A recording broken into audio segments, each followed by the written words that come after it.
Je suis vraiment reconnaissant d'être ici. Je suis heureux que vous ayez prié pour moi quand vous avez appris que j'ai eu un petit accident. Ça montre bien que Satan ne peut pas vous prendre tant que Dieu n'est pas prêt. Et j'imagine que beaucoup d'entre vous se demandent comment ce qui s'est passé. J'ai toujours préféré, comme vous le savez, mon passe-temps, ou ce que je fais pour me détendre, c'est soit d'aller à la pêche, ou d'aller au stand de tir et tirer, ou d'aller à la chasse, ou quelque chose comme ça. Je suis content de cela. Si j'avais joué au golf, j'aurais été là-bas où les femmes sont à moitié nues. Et si j'avais été un joueur de baseball, vous savez ce que ça aurait été, ça. Mais je suis bien content que ce soit des activités en plein air, comme la pêche, la chasse, et ces choses-là. Et j'ai toujours voulu avoir une de ces carabines Weatherby Magnum. Et je suppose que quelqu'un m'en aurait acheté une si j'avais dit quelque chose à ce sujet. Mais je n'en ai pas parlé, parce que ce serait dépenser trop d'argent pour ça. Alors que je sais qu'il y a des missionnaires qui n'ont même pas de chaussures aux pieds. Et puis, laisser quelqu'un payer pour ça, prendre un tel montant d'argent et acheter une carabine. Frère Art Wilson a donné à Billy, là derrière, une Winchester, modèle 70, il n'y a pas longtemps, une 257 Robert. Monsieur Weatherby a publié un article qui disait qu'il pouvait prendre ce fusil et y faire juste une petite modification pour en faire une Weatherby Magnum, qui serait tout à fait sécuritaire. Alors, frère Rodney, qui vient ici à l'église, frère Rodney Armstrong, l'a envoyée, elle l'a fait transformer en une Weatherby Magnum. Toutefois, elle n'a pas bien été transformée. Alors, quand j'ai tiré, la compagnie Winchester dit que leur fusil peut supporter une pression de 3130 kilos. Vous savez ce que ça représente. Je venais tout juste d'épauler le fusil. Frère Wood était venu là-bas avec moi. Et le fusil était juste à environ 2 cm de mon œil, comme ça. Et la pression qui a fait voler en éclats 3130 kilos sur une distance de 50 mètres. Le canon du fusil est parti jusqu'à la ligne des 50 mètres. La culasse est partie dans cette direction-ci. Et le fusil s'est tout simplement désintégré dans ma main. Il y a eu une flamme de feu, à peu près aussi haute que le plafond, là. Et je n'ai eu conscience que de cela pendant une seconde ou deux. Et quand je suis revenu à moi, le sang giclait comme ceci, et je pensais que j'avais été tué. Alors j'ai saisi ma main comme ça un instant. Et frère Wood, j'ai essayé de regarder, et je ne pouvais pas voir de cet œil-ci, et je ne pouvais rien entendre du tout. Je me sentais comme si je marchais dans les airs. Et j'ai vu frère Wood se diriger vers la cible pour voir où la balle avait frappé. Et j'ai essayé d'attirer son attention. Ensuite, il est arrivé là. Et alors, nous sommes partis. Et les éclats de projectiles ont dessiné un anneau tout autour de l'œil. Là où ça m'avait frappé, mon visage a enflé. On aurait dit un hamburger. Et de gros morceaux s'étaient logés juste au-dessus de l'œil et formaient un cercle près de l'os du sinus et de l'os du crâne, ici. Le docteur Adair les a retirés. Quelques jours plus tard, bien sûr, le lendemain, Doc était lui-même à l'hôpital. Ils m'ont envoyé voir un spécialiste pour les yeux. Il a trouvé un anneau juste au-dessous du centre de la vision, d'une trentaine d'éclats de projectiles qui avaient pénétré profondément dans le globe de l'œil. Il ne pouvait pas être retiré. Ils ont passé juste à côté du centre de ma vision et ont dessiné un anneau autour, comme ça. Il a dit, la seule chose que je sais, il a écrit une lettre au docteur Adair qui disait, le bon Seigneur devait être assis sur le banc avec lui pour protéger son serviteur. Sinon, il ne lui resterait même plus la tête. Tout ce que frère Wood aurait trouvé, c'est ce qui serait resté d'ici jusqu'en bas. Voyez, cette pression qui a explosé vers l'arrière. Je ne sais pas comment cela est arrivé, mais cette grosse culasse pesante de la carabine modèle 70 a été projetée très loin vers l'arrière. Si vous savez où se trouve le Conservation Club, tout au fond jusqu'à l'enclos au cerf. Et il y a une partie du fusil qu'on n'a jamais retrouvée. Alors, ça nous montre quelque chose. Je prêcherai là-dessus un jour, si le Seigneur le veut. Sur une conversion, c'est très bien, mais vous feriez mieux de rester humble. Si elle n'est pas prédestinée à supporter la charge qu'elle reçoit, elle explosera à chaque fois. C'est vrai. Alors, n'essayez pas de... Il vaut mieux que ce soit l'original. Ah oui, pas pour se moquer de... Bon, regardez, voyez, c'est... Oh, évidemment, vous pourriez imaginer que des choses sont dites comme ça. Mais pour autant que je sache, il n'y a pas une seule chose, bien sûr, mes oreilles, vous pouvez imaginer, il y a encore un bourdonnement quand ce microphone fait de l'écho. C'est pour ça que je n'étais pas ici ce matin. Lorsque l'on parle, ça résonne très fort, de droite à gauche. Mais ils m'ont emmené chez un spécialiste, il a dit, le tympan n'est même pas enflé. Et puis l'œil, a-t-il dit, vous aurez la même vue qu'auparavant. Il a dit, ils ont pénétré au-dessous du centre de la vision. Ils ont dessiné un anneau dans le globe de l'œil. Ils se sont enfoncés. Il a dit, vous aurez toujours des éclats de projectiles. J'ai dit, j'en ai depuis l'âge de 2 ans. Ils proviennent d'une autre foi. Frère Robertson, là-bas au fond, je l'ai appelé et je lui en parlais. Il a dit, ne t'en fais pas avec ça, a-t-il dit. Je n'ai 1 ou 2 kilos en moi.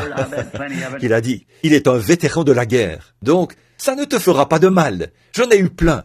Et je me souviens de la vision du Seigneur, il n'y a pas si longtemps. Vous vous souvenez que je l'ai raconté ici. C'était la douceur du Seigneur ce matin-là. Il a dit, ne crains pas, car peu importe où tu iras ou quoi encore, la présence infaillible de Jésus-Christ est avec toi partout où tu iras. Donc, il ne peut pas. Satan ne peut pas me tuer. Tant que Dieu ne dit pas, c'est terminé. Voyez, il peut essayer, mais il ne réussira jamais. Alors, chose étrange, je comptais continuer malgré tout, aller de l'avant avec les réunions. Je pouvais bien voir de cet œil gauche. Et je comptais malgré tout aller de l'avant avec les réunions. Et alors, le frère qui s'en allait dans la réserve indienne, a dû annuler cette série de réunions, ou la reporter, jusqu'à ce que je revienne sur la côte ouest, et que j'aille sur la côte ouest. Donc, nous allons tenir les réunions là-bas. Et pendant ce temps, frère Argenbright m'a contacté. Alors, quand ces réunions seront terminées, j'irai aussi jusqu'à Anchorage, en Alaska. La raison pour laquelle je comptais tellement... Beaucoup d'entre vous se souviennent de la vision que j'ai eue, où j'avais abattu l'ours grizzly, un ours grizzly de 3 mètres. Et l'Église se souvient que je l'ai raconté ici. Et le caribou. J'en ai eu une autre. Souvenez-vous que c'est sur bande ici. J'ai vu un énorme ours brun. C'est peut-être un Kodiak. Et cela n'aurait pas pu arriver là-bas au Canada, parce qu'il n'y en a pas là-bas, vous voyez. Mais où que ce soit, ça arrivera. Ça arrivera. C'est ainsi dit le Seigneur. Ça arrivera. Voyez?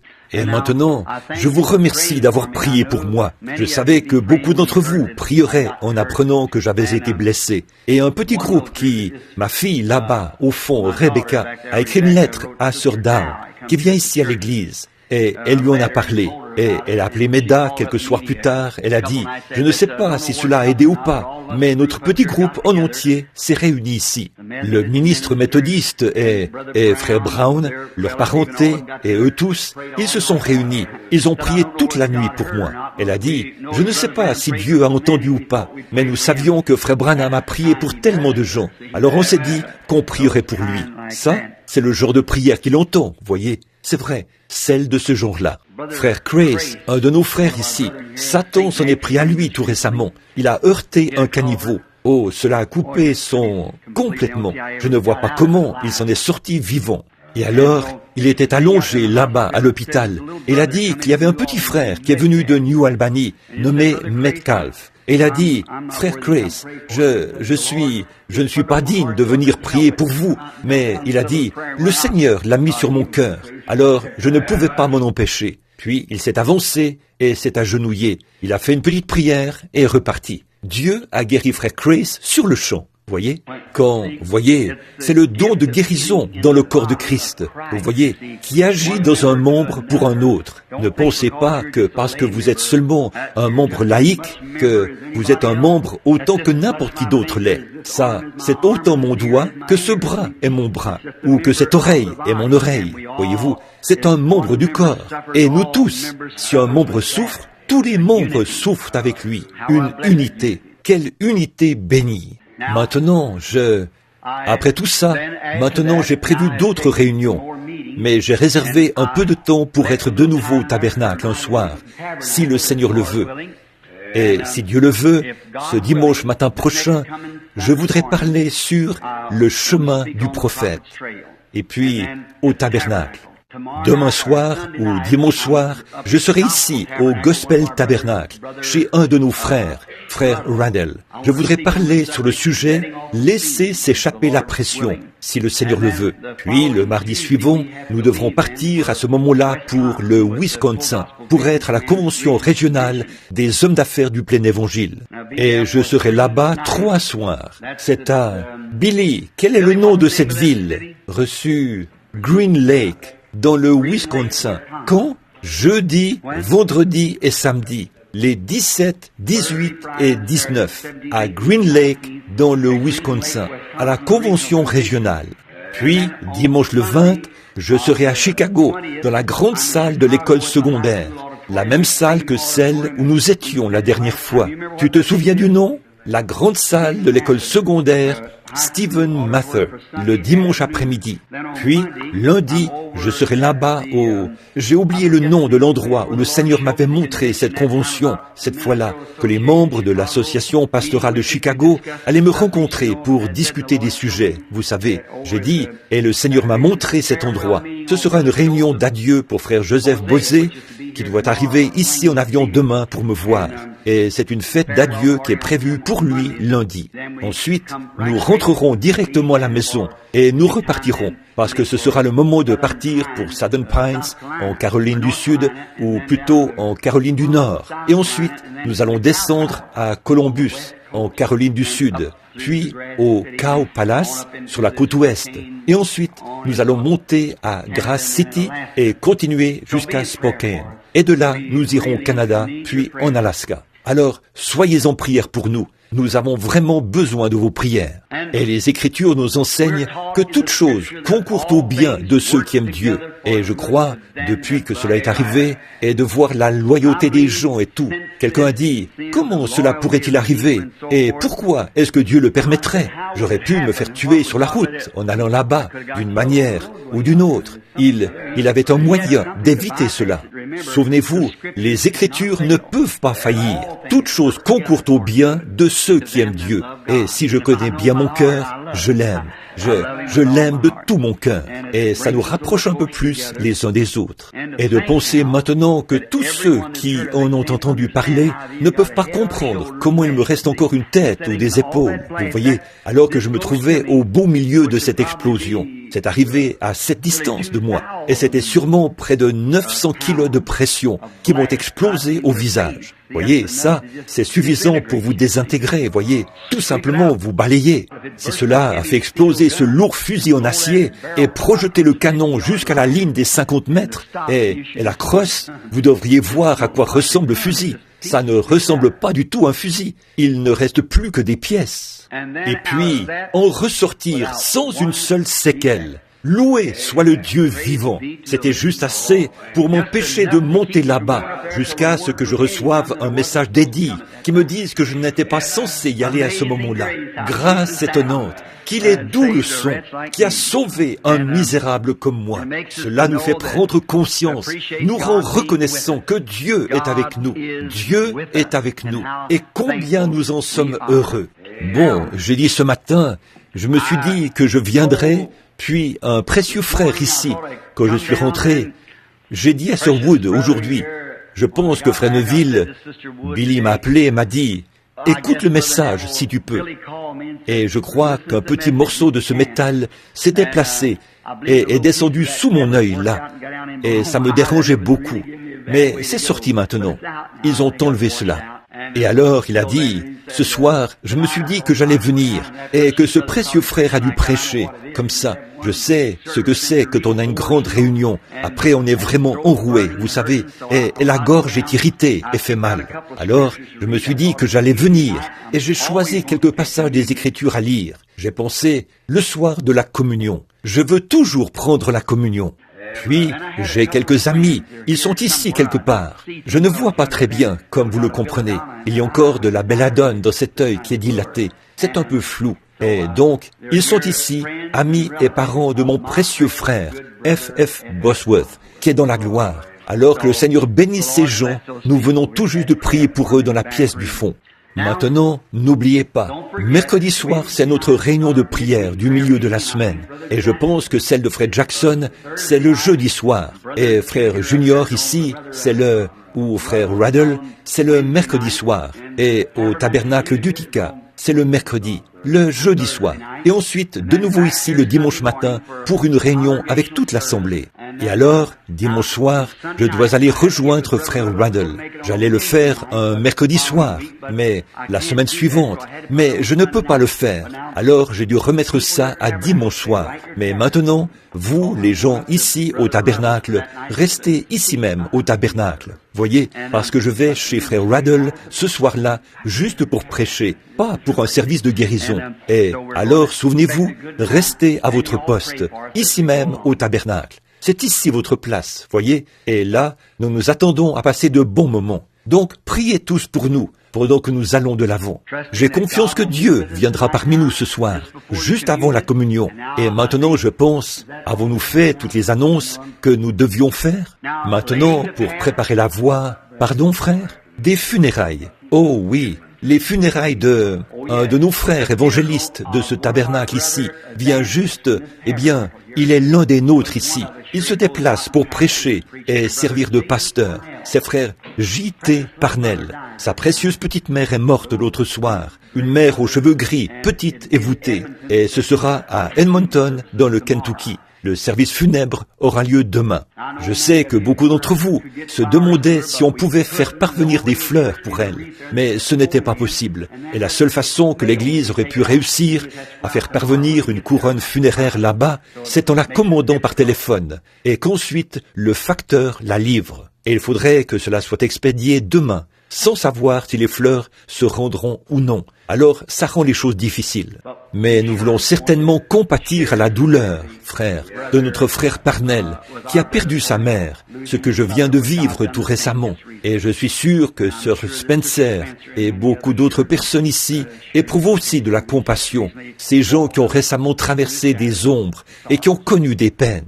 Maintenant, courbons la tête un instant dans sa présence pour la prière. Maintenant, je voudrais que vous priez pour moi. Et c'est un peu difficile ici ce soir. J'essaie de voir, et pour moi, cette lumière est floue. Et mon œil va bien, mais ils ont mis de la belladone à l'intérieur pour le dilater. Vous savez ce que c'est. Et ça fait 6 jours que c'est comme ça, voyez. Et il a dit que ça pourrait durer 1 semaine ou 10 jours. Alors, priez pour moi. Et puis, la réflexion du son du microphone par les murs. Donc, priez pour moi.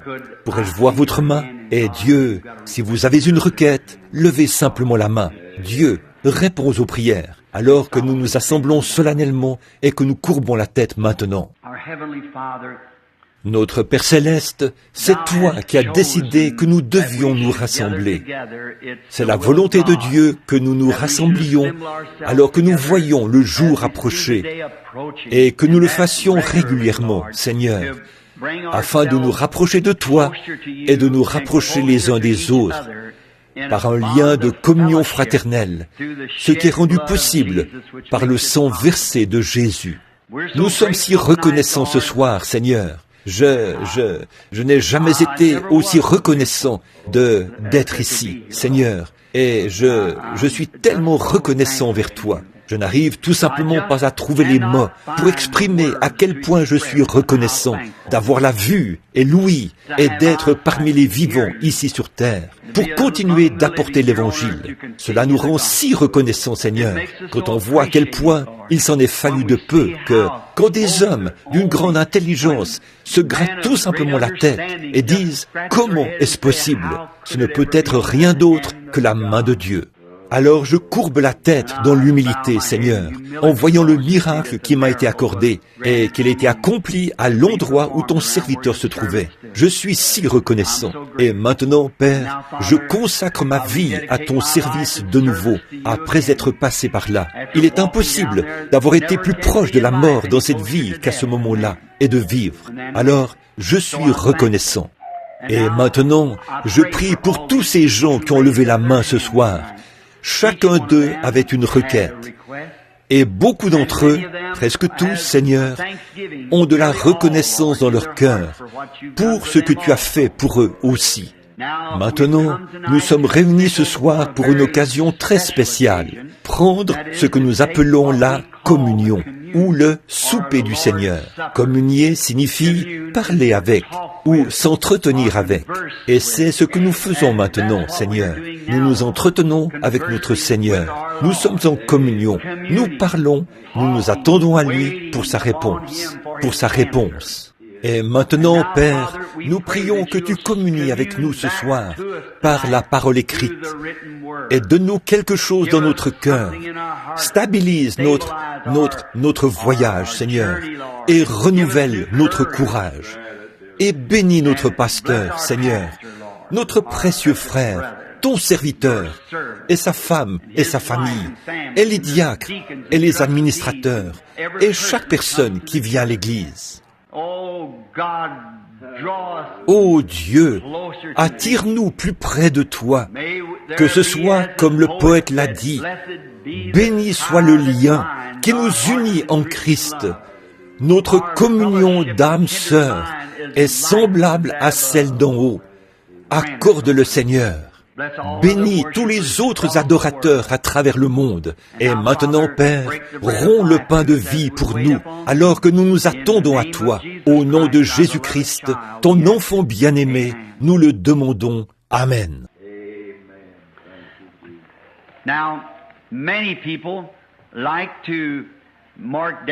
Là, beaucoup de gens aiment noter les passages qu'un ministre va lire.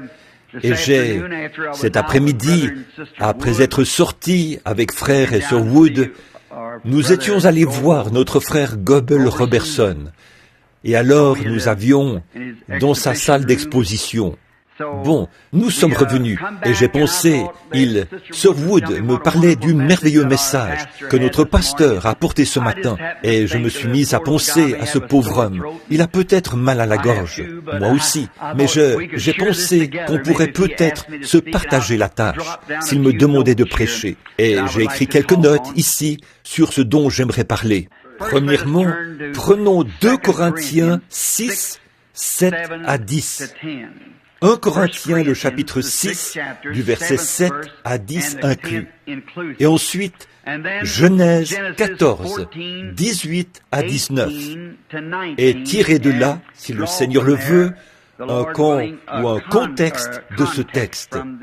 Et maintenant, je vais lire dans 2 Corinthiens, le premier, 2 Corinthiens 6, 7 à 10. Par la parole de vérité, par la puissance de Dieu, par les armes offensives et défensives de la justice, au milieu de la gloire, de l'ignominie et au milieu de la mauvaise et de la bonne réputation, étant regardé comme imposteur, quoique véridique.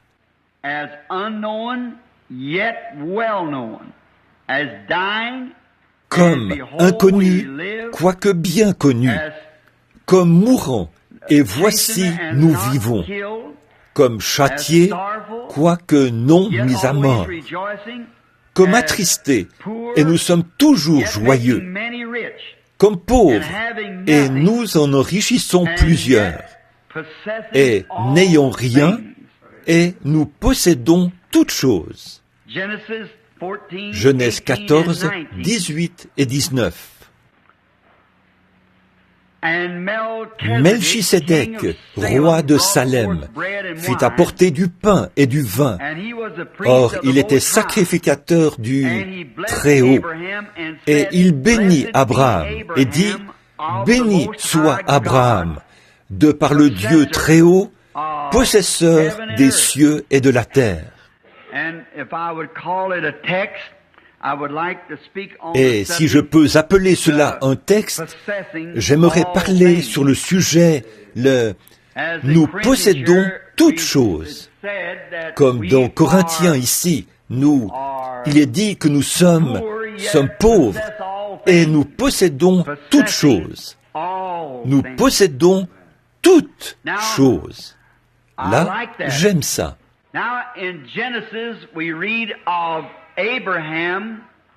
Maintenant, dans Genèse, nous lisons qu'Abraham a rencontré ce grand homme appelé Melchisédek, qui était le possesseur des cieux et de la terre. Alors, il était le possesseur de toutes choses, le possesseur des cieux et de la terre, c'est-à-dire de toutes choses. Maintenant, nous connaissons l'histoire d'Abraham et ce qui s'était passé. Il avait été appelé à un poste dans un lieu. Il avait été appelé à sortir de son pays, le pays des Chaldéens, la ville dure, où il avait vécu avec son père et les siens. Et c'est là-bas, dans les vallées de Shinéar, probablement une terre riche et fertile. Et Abraham, d'après ce que nous comprenons, n'était pas une personne particulière aux yeux du monde. Autrement dit, il n'était pas un roi, ou un monarque, ou un potentat. Il était un homme ordinaire. Et il avait épousé sa demi-sœur qui était Sarah. Et il l'avait probablement épousée lorsqu'elle était une jeune femme. Et Dieu l'avait appelée à l'âge de 75 ans à une vie de service. Et cela incluait aussi sa compagne. C'est ici que nous pourrions commencer.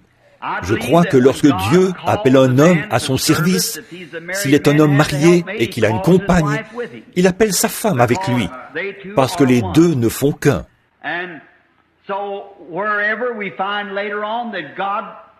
Et donc là, nous voyons plus tard que Dieu aurait probablement tué Sarah quand elle a douté du message de l'ange, 25 ans plus tard, quand ils étaient assis sous le chêne ce jour-là. Mais quand elle a ri, lorsque l'ange lui a dit, ou a dit à Abraham, qu'elle allait être mère, Sarah a ri en elle-même. Et s'est dit, comment le pourrais-je, à mon âge, à 90 ans, et son mari âgé de 100 ans? Son utérus s'était desséché depuis des années, et son corps à lui était comme mort. Alors, comment pourrait-elle à nouveau avoir du plaisir avec son mari? Et elle a ri en elle-même. Et l'ange, le dos tourné à la tente, a dit, pourquoi Sarah a-t-elle ri? Et elle l'a nié. Or ça, c'est dire à Dieu en face qu'il a tort. Voyez? Et cela lui aurait coûté la vie. Mais Dieu ne pouvait pas prendre Sarah, parce qu'elle était une partie d'Abraham. Voyez, elle était dans l'alliance avec lui. Alors elle devait être avec lui. Il ne pouvait donc pas prendre Abraham ou prendre Sarah sans prendre une partie d'Abraham, car les deux sont un. Un très beau type de nous aujourd'hui. Indignes, nous méritons la mort quand nous péchons, mais Dieu ne peut pas nous tuer, parce nous sommes une partie de Christ. Voyez, c'est la grâce pour nous, parce que nous sommes en union avec Christ. N'est-ce pas une belle pensée? En union avec Christ. Ainsi donc, nos péchés, quand nous les commettons, nous devrions les confesser rapidement, dire que c'est mal. Sinon Dieu nous ôterait la vie. Mais le sang répond pour nous. Et Dieu ne peut tout simplement pas violer ce sang. Voyez, il ne peut tout simplement pas le faire, parce qu'il a promis qu'il ne le fera pas. Alors, il ne peut pas briser sa propre promesse. Voyez, alors Dieu s'est retrouvé les mains liées, pour ainsi dire.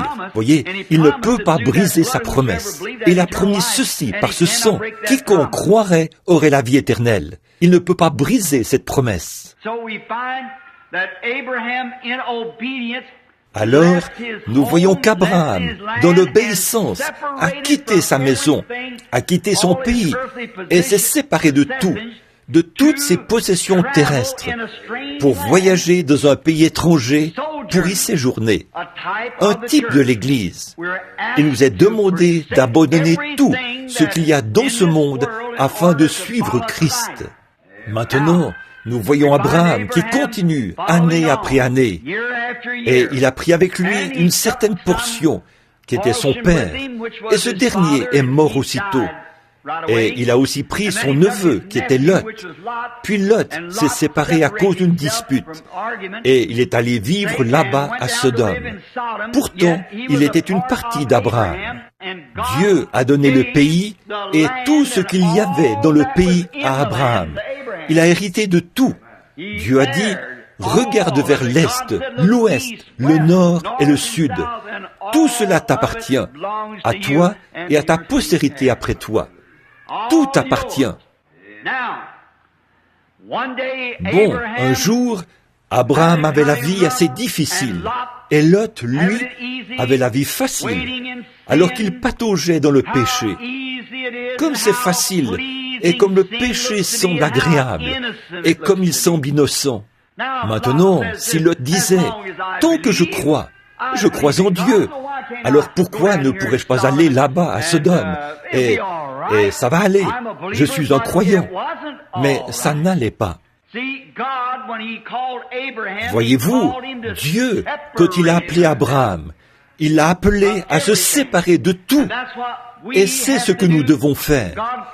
Dieu nous appelle à une séparation totale du péché. Sortez du milieu de cela, n'y participez point.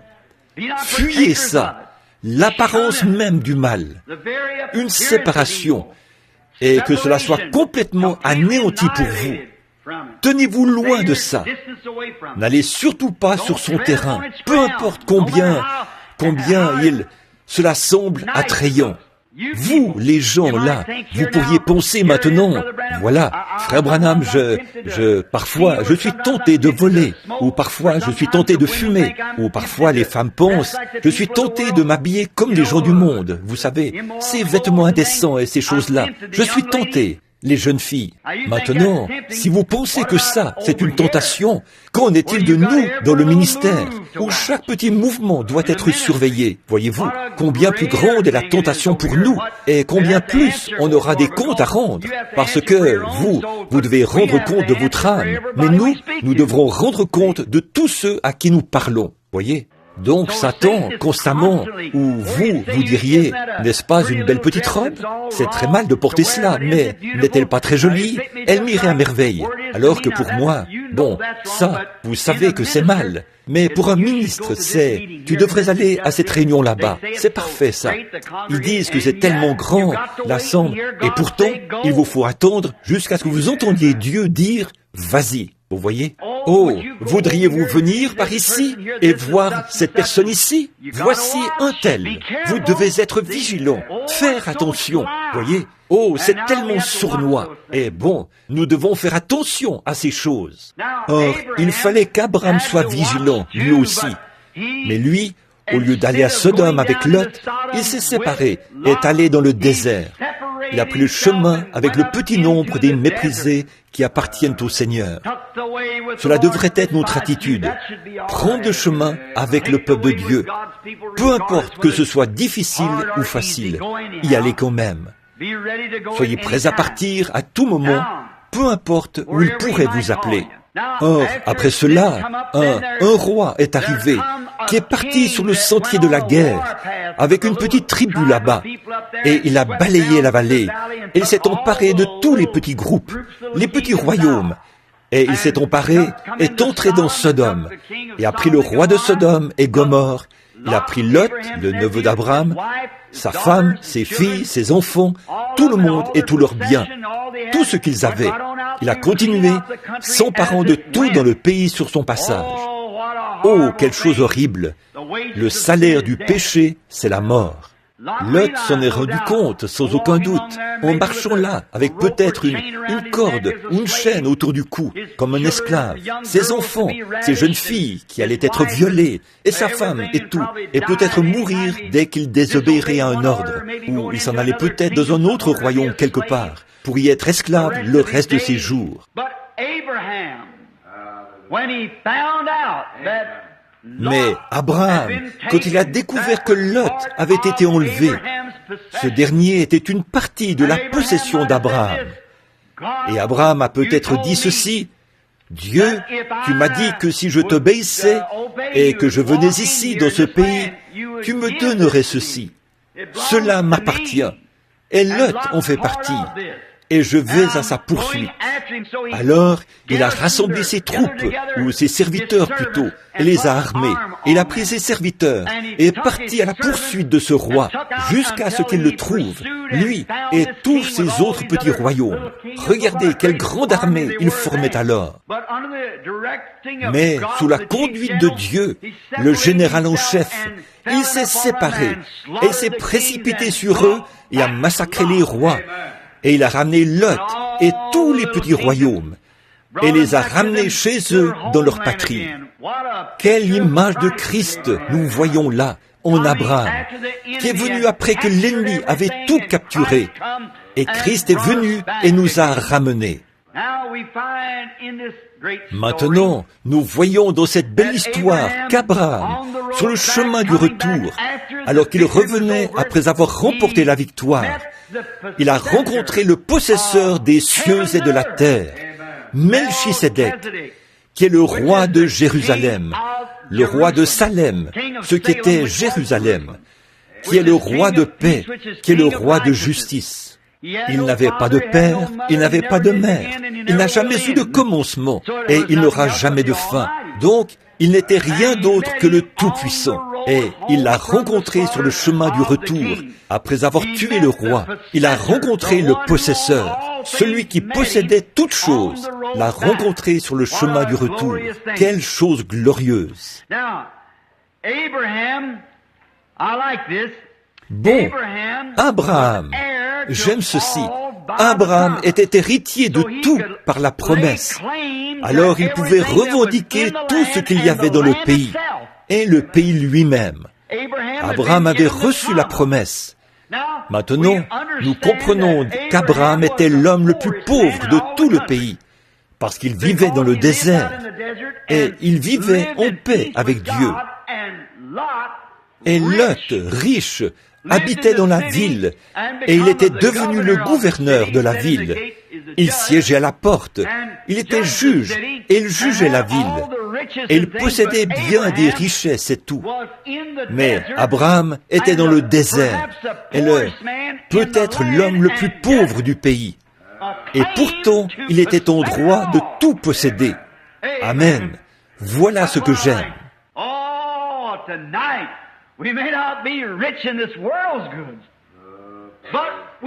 Oh, ce soir, nous ne sommes peut-être pas riches en biens de ce monde, mais nous possédons toutes choses. L'Église elle-même possède toutes choses. Bien que pauvre, elle est riche, elle possède toutes choses. J'aime cela. Nous le sommes. Le vieux cantique que nous avions l'habitude de chanter il y a bien des années. Mon père est riche.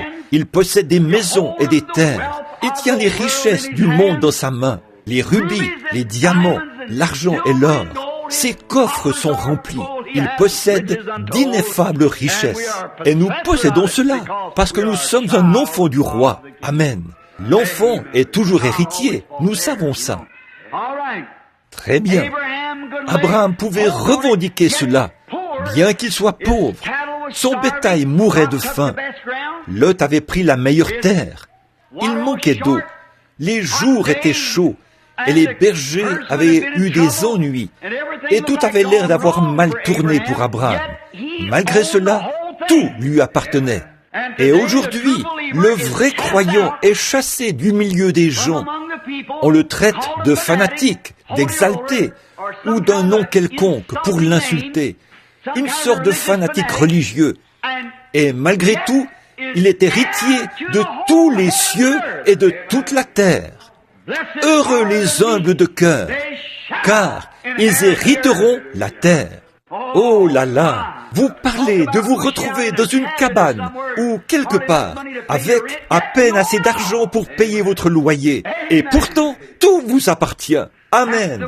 Vous devez travailler, peiner et suer pour quelques dollars, pour gagner votre vie honnêtement, pour chausser vos enfants et mettre de la nourriture dans leurs petites bouches affamées. Et pourtant, vous possédez, vous êtes héritier de tout ce qui se trouve ici. Les humbles de cœur hériteront la terre. Ils la possèdent. Oh là là, j'aime ça. possesseur de la terre. Qu'il est le croyant.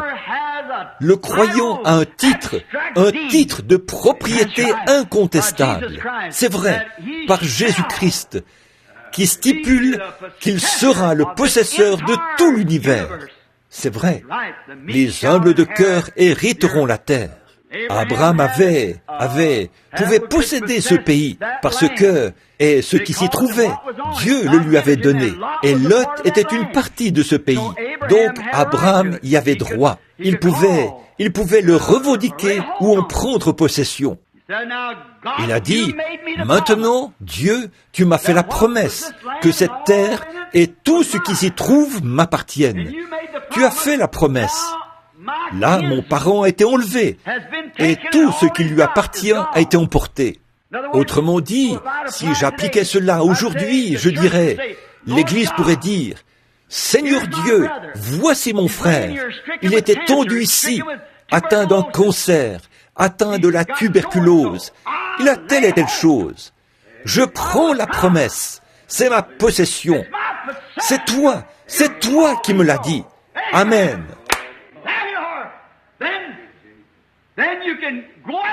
Voilà.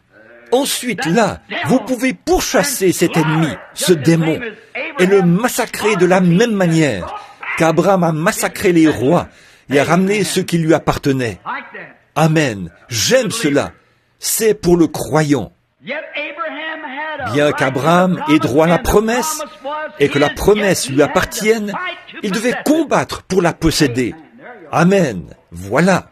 Les croyants aujourd'hui, bien que nous soyons héritiers de toutes choses, bien que nous soyons héritiers de chaque bénédiction spirituelle, de chaque bénédiction physique, de chaque bénédiction promise dans la Bible, nous devons combattre pour chaque pouce de terrain. Dieu avait prévu que ce soit ainsi. Ça a toujours été comme ça. Vous devez combattre pour posséder ce que vous savez être à vous. Il vous faut combattre pour le posséder. Et c'est ce que nous devons faire maintenant. Vous dites, Frère Branham, j'ai besoin de guérison. La promesse vous appartient. Mais si jamais vous l'obtenez, vous ne l'obtiendrez pas facilement. Ça, je peux vous le dire. Il vous faudra l'arracher à Satan. Si Satan s'empare de votre santé, vous avez le droit d'aller vers Satan et dire, rends-la-moi, donne-la-moi, je viens au nom du Seigneur, le possesseur des cieux et de la terre, et je suis son héritier, rends-la-moi. Tu as pris mon enfant, tu l'as amené à aller avec un garçon qu'il ne fallait pas, tu as pris mon fils, et tu l'as amené à aller avec une fille qu'il ne fallait pas. Je les réclame, c'est juste. Je réclame mes enfants, je réclame mon frère, je réclame ma sœur. Oui, Satan, tu les as pris de la maison de Dieu, tu les as persuadés d'en sortir, mais je viens les chercher, je les réclame. Eh bien, comment le sais-tu? Je suis héritier de toutes choses. Amen. Tout cela m'a été donné. J'en suis héritier. Je peux réclamer tout ce que Dieu m'a promis. Amen. Voilà, c'est à moi. Comment l'obtenir? Par un acte de votre part? Non, monsieur. C'est un don immérité que Dieu nous a donné. Et c'est à nous. Cela nous appartient. Satan ne peut pas le retenir. Si vous vous adressez à lui avec l'autorité scripturaire de la parole, avec la foi disant, c'est à moi, lâche ça. Amen. Gloire. J'aime ça. Satan, lâche ça. Tu me l'as ôté. Redonne. Parce que je te colle une mise en demeure. J'ai cette mise en demeure. Elle est écrite ici, sur les pages de la parole. Les cieux et la terre passeront, mais cette mise en demeure ne passera pas. Je viens donc te coller cette mise en demeure.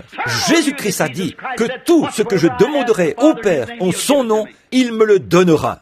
Si je dis à cette montagne, ôte-toi de là, et si je ne doute pas en mon cœur, mais que je crois que ce que j'ai dit arrivera, ce que j'ai dit me sera accordé. Lâche ça. Ça le met en branle. Ça ne le met pas en branle, ça le met en fuite. Lâche ça, parce que je suis venu avec l'autorité de l'Écriture. Je suis un croyant. Vous saisissez? Oui, monsieur. Oui, monsieur. Qu'est-ce qu'Abraham a dû premièrement faire pour accomplir cela? Il a dû placer sa foi sur le fondement, le rocher solide de la parole promise de Dieu. Regardez, tout ce qu'il avait, c'était une petite poignée de serviteurs, probablement une douzaine. Et il y avait probablement quelques milliers d'hommes armés. Et ces hommes n'étaient pas des soldats, ils étaient des serviteurs, des éleveurs de bétail, des bergers, des gardiens de troupeaux. Ils n'avaient probablement que de vieux couteaux rouillés qu'ils avaient ramassés quelque part et qu'ils avaient laissés traîner là, à l'extérieur. Et beaucoup de pluie était tombée dessus. Ils étaient rouillés. Mais Abraham ne regardait pas aux couteaux rouillés, ni au fait qu'il n'avait pas de bouclier. Il plaçait sa foi sur la parole de Dieu. Voilà, c'est ça qu'il faut, c'est ça. Comment vas-tu les combattre quand tu arriveras là-bas? Ça ne dépend pas de moi. C'est à moi de placer ma foi sur ce que Dieu a dit. Ça m'appartient. Je m'en vais chercher ce qui m'appartient. Amen. Là, quand les gens malades peuvent voir ça, la maladie est presque terminée à ce moment-là. Voyez? Certainement. Quand un pécheur peut voir qu'on n'a pas à pécher, beaucoup de gens, ils pêchent parce qu'ils doivent pécher. Ça, c'est se retrouver dans une condition pitoyable. Quand on dit qu'on doit pécher, mais quand on prend conscience qu'on n'a plus à pécher, il y a des gens qui se lèvent, qui jurent et qui vous rient au nez et qui vous traitent d'idiots et tout le reste. Ils sont délibérément des pécheurs. Voyez? Alors, il n'y a pas d'espoir pour eux. Mais cet homme qui fait constamment quelque chose, il ne veut pas le faire. Il vole, il ne veut pas voler, et il ment, il ne veut pas mentir. Il fait des choses qu'il ne veut pas faire. Il ne veut pas être un pécheur. Il y a de l'espoir pour lui, si vous pouvez l'amener à voir ce qu'est la vérité. Voyez, venez à la promesse de Dieu et placez votre foi sur cela, puis allez là-bas, affronter l'ennemi. Il ne peut tout simplement plus garder cela en sa possession. C'est tout, parce que ça vous appartient. Bon, regardons cet homme maintenant. Ici, Abraham a dit, « Je suis héritier, ceci m'appartient, tout ce qui se trouve dans ce pays m'appartient, parce que Dieu, je ne l'ai pas encore, mais il l'avait, ça lui appartenait de toute façon. » Donc, nous sommes héritiers de toutes choses. Pas vrai? Nous sommes héritiers de toutes choses. La Bible que nous venons de lire l'a dit ici. Nous sommes héritiers de toutes choses, de tout. Nous ne possédons pas encore cela, mais c'est à nous. Amen. Oh, gloire. Je ne possède pas un pouce de terrain, mais tout m'appartient quand même. Certainement, tout nous appartient. Ça appartient au peuple, à l'Église, aux croyants. L'épouse de Christ en possède chaque parcelle. La Russie se bat pour ça. Les États-Unis se battent pour cela. Et celui-là se bat pour ceci, et pour ceci là-bas. Ensuite, il nous traite de fous. Restez tranquilles. Ça vous appartient de toute façon. Amen. Nous allons tous en devenir l'héritier de toute façon. Alors, laissez-les se disputer et se faire sauter les uns les autres. Cela nous appartient. C'est nous qui les aurons. Jamais ils n'y auraient pensé, eux. Mais c'est à nous de toute façon. C'est à nous de toute façon. Qui aurait pensé que ce pauvre vieillard là-haut, il avait ce bétail tout maigre et squelettique, en haut de la colline, qu'il possédait tout, toute la Palestine lui appartenait. Oui, monsieur. Donc, lorsqu'il en est arrivé à l'endroit où la confrontation a eu lieu, Dieu a prouvé qu'il était avec lui. Il a réuni cette petite poignée d'hommes, est allé là-bas et a massacré chacun d'entre eux. Il a ramené ce qui lui appartenait. Amen. J'aime ça. Pourquoi? Il avait placé sa foi sur le roc de la promesse de Dieu. C'est ça qu'il faut. Il n'a pas bâti une autre fondation. Il n'est pas allé adhérer à une organisation ou obtenir quelque chose comme ça. Il avait placé sa foi sur cette promesse. Amen. C'est ça, sur cette promesse. Et là, il est allé de l'avant. Que l'épée soit rouillée ou non, ça ne faisait aucune différence pour lui. Sa foi était placée sur la promesse. Et quand vous vous avancez pour qu'on prie pour vous, si vous voulez recevoir le salut, si vous voulez recevoir la guérison divine, ou quoi que ce soit, si vous êtes un croyant, vous êtes héritier de toutes les promesses. Alors placez votre foi sur la promesse et allez de l'avant. Dites à Satan, rends-le-moi, rends-le-moi, c'est à moi. Ne le laissez pas vous bluffer. Restez fermement campé sur cette position et il vous le rendra. Dieu a dit qu'il le ferait. Alors, il doit le faire. Voilà l'autorité que vous possédez. C'est vrai, héritier de toutes choses. Il est resté sur cette fondation, la parole promise. Et il a eu un héritier. Il était l'héritier. Donc il le savait. Très bien, monsieur. Après que la promesse lui a été confirmée, il a eu la communion avec celui qui a fait la promesse. J'aime ça. après que Dieu a fait la promesse. Et alors, voyez, Abraham n'avait jamais eu d'épreuve auparavant. Alors de cette sorte-là. Or, il savait que tout lui appartenait et que c'était la promesse. Mais il n'avait jamais eu à combattre une armée. Il ne connaissait rien à ce sujet. Il n'était pas un homme entraîné au combat. Abraham n'était pas un combattant. Il était fermier. Et Abraham ne pouvait rien faire parce qu'il n'était pas un soldat. Ces hommes n'étaient pas des soldats, c'étaient des fermiers. Donc, la seule chose qu'il pouvait faire, c'était simplement de prendre la promesse de Dieu, de placer sa foi sur la promesse et avancer, aller récupérer cela. Alors, quand Abraham a vu ça, il avait reçu cette promesse. Il a vu que Dieu lui avait confirmé cela, qu'il tient effectivement sa promesse. Amen. Voilà. Si vous n'avez encore jamais reçu le Saint-Esprit, si vous ne savez pas ce que c'est, quelque chose vous dit que vous désirez le recevoir, ne bougez pas de là. C'est la vie éternelle. Vous êtes héritier de cela. Ne bougez pas de là. Regardez Satan bien en face et dites, « C'est toi le voleur. C'est toi. Je viens prendre possession de ce pourquoi Jésus-Christ est mort. Alors, rends-le-moi tout de suite. Dégage. » Et tout à coup, le Saint-Esprit se répandra sur vous. Là, il se passe quelque chose. Il s'est passé quelque chose. Quoi donc? Dieu a confirmé qu'il tient sa parole. Exactement. Ensuite, voyez-vous, après avoir vu la parole vous être confirmée, déclarez que vous êtes effectivement sauvés, que vous avez effectivement le Saint-Esprit. Qu'est-ce qui vient ensuite? Abraham avait remporté la victoire, et le voilà qui revient. Il était allé là-bas, en mettant sa foi dans la parole, qu'il pourrait ramener ce qu'il avait perdu. Et le voilà qui revient avec tout ça, marchant en vainqueur. Vous pouvez faire la même chose. Si vous n'avez pas la vie éternelle, demandez-la à Dieu, confessez vos péchés, croyez au Fils de Dieu, acceptez le baptême du Saint-Esprit et dites « Oh Dieu, je viens le recevoir, je suis ici pour le recevoir. » Et au retour, vous marcherez en vainqueur. Vous l'aurez reçu. Amen. Vous rayonnez. Oh, les oiseaux chantent différemment. Et tout le monde, là, vous êtes amoureux de tout le monde. La haine, la méchanceté, les querelles, tout ça a disparu. Vous aimez tout le monde. Oh, vous passez des moments merveilleux à chanter, à jubiler, à louer Dieu. Ce que les gens disent de vous, ça vous est égal. Pas de problème. Bien sûr, c'est la marche du vainqueur. Alors, qui est sorti à sa rencontre? Qui est sorti à sa rencontre? Melchisédek. Melchisédek est sorti à sa rencontre après que sa parole a été confirmée. Melchisédek est celui qui lui avait donné la parole. Puis il a mis sa parole, sa foi dans la parole, a remporté la victoire et est revenu. Ensuite, il a eu de la communion fraternelle. Amen. Maintenant, vous l'aurez. Vous aussi. Oh, sa parole deviendra quelque chose de nouveau pour vous, une fois que vous aurez reçu le baptême du Saint-Esprit. Oh là là. Oh, vous dites, je ne peux pas voir ces choses. Je ne crois pas à ça. Pousser des cris. Je ne crois pas au parler en langue. Je ne crois pas à la guérison divine. Ça montre simplement que vous n'avez jamais eu la victoire. C'est vrai. Mais une fois que vous avez la victoire, là, vous l'avez reçue. Là, vous l'avez. Oui, monsieur. Là, vous pouvez pousser des cris.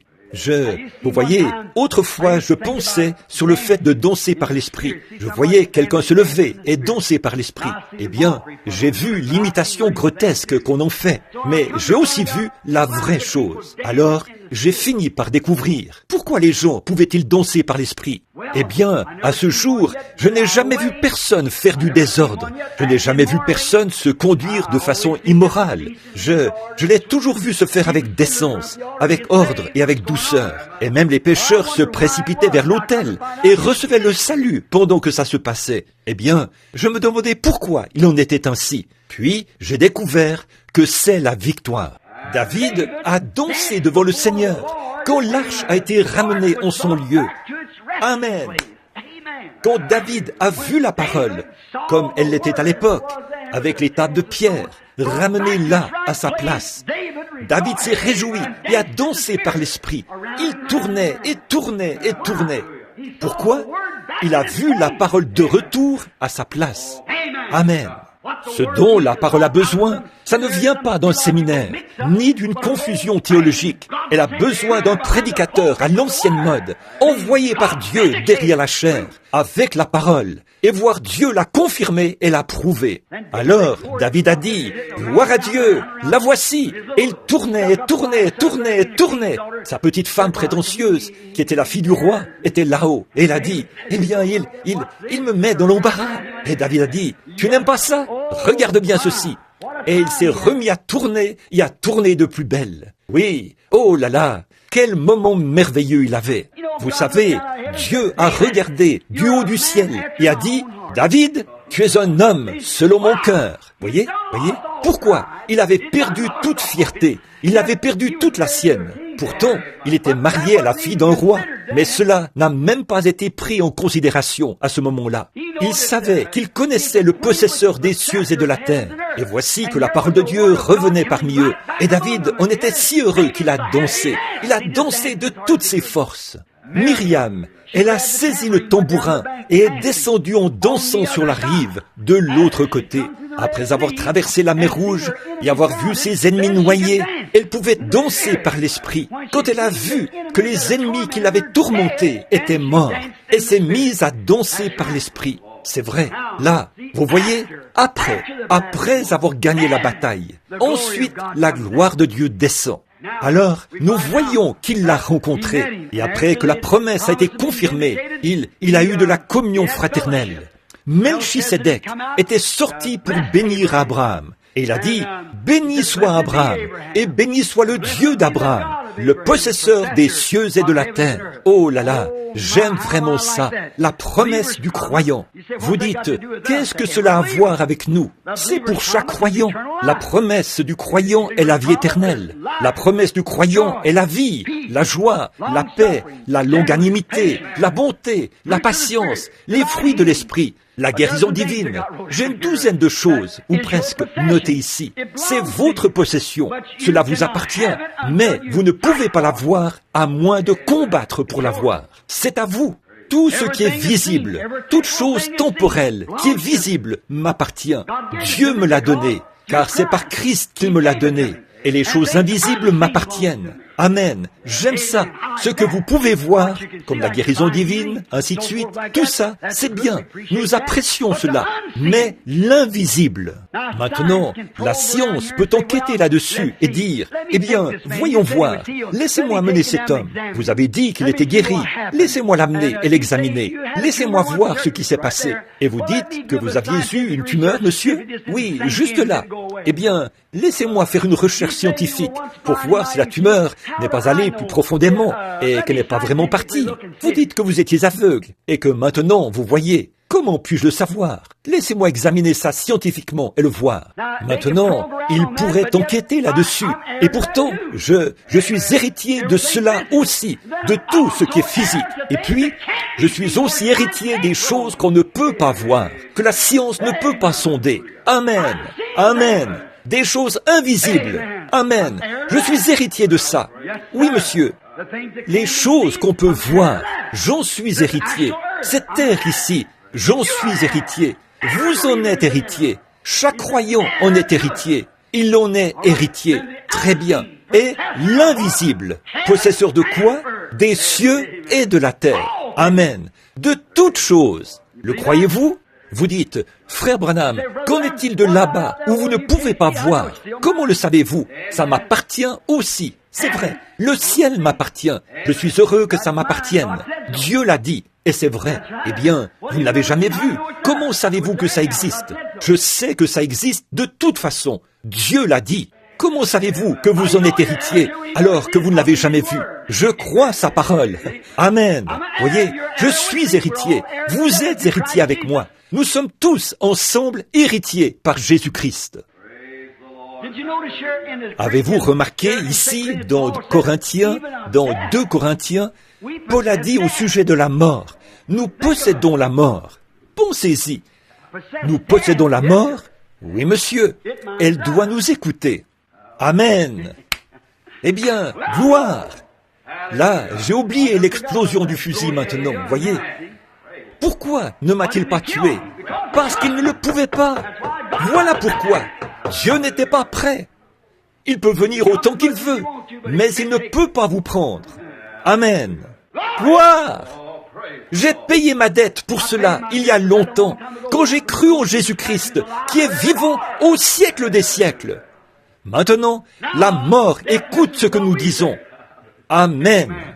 Vous dites, un possesseur de la mort, c'est ce que Paul a dit ici dans Corinthiens. Nous possédons même la mort. Eh bien, lorsqu'il s'apprêtait à lui couper la tête, il a dit, « Ô mort, où est ton aiguillon? Où est ton aiguillon? Montre-moi comment tu peux m'effrayer. »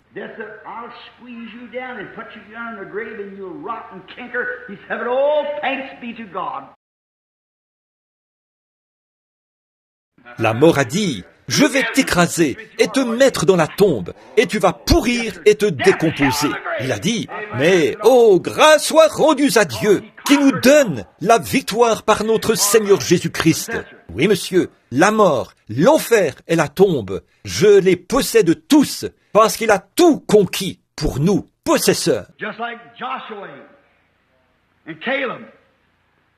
Tout comme Josué et Caleb ont rapporté la preuve d'un pays qu'on n'avait jamais vu, qui avait été donné au peuple par une promesse. Josué et Caleb ont rapporté une preuve qu'un tel pays existait. Donc, ici, ils en avaient la promesse. Dieu leur avait fait la promesse. Et ils sont arrivés jusqu'au pays, mais ils ne l'avaient jamais vu. Et Josué et Caleb sont allés dans le pays promis et ont rapporté la preuve que le pays existait et que c'était un bon endroit où coulait le lait et le miel. Amen.